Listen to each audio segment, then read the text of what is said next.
ಮಗಳಿಗೆ ಆದಂಥ ಅನ್ಯಾಯ ಬೇರೆ ಯಾರ ಮಕ್ಕಳಿಗೂ ಆಗಬಾರ್ದು ಅನ್ನೋದು. ನನ್ನ ಮಗಳಿಗೆ 8.5 ಇಯರ್ಸ್ ಓಲ್ಡ್ ಇದೆ. ನನ್ನ ಮಗಳು ಒಂದು ಜ್ವರ ಬಂದು ಒಂದು ಡೋಸ್ ಇಂಜೆಕ್ಷನ್ ಕೊಟ್ಟು ನನ್ನ ಮಗಳು ಇವತ್ತು ಡೆಡ್ ಆಗಿದ್ದಾರೆ.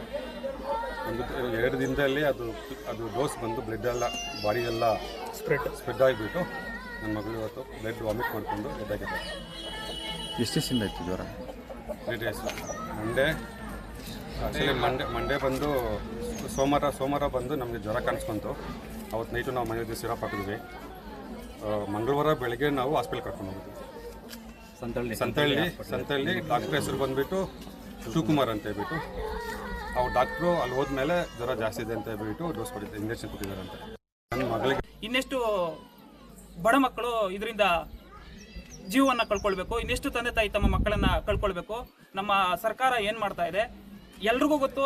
ಗಲ್ಲಿಗಳಲ್ಲೂ ಕೂಡ ನಕಲಿ ಡಾಕ್ಟರ್ಗಳು ತಮ್ಮ ಕಾರ್ಯವನ್ನು ರಾಜಾರೋಷವಾಗಿ ಮಾಡ್ತಾ ಇದ್ದಾರೆ.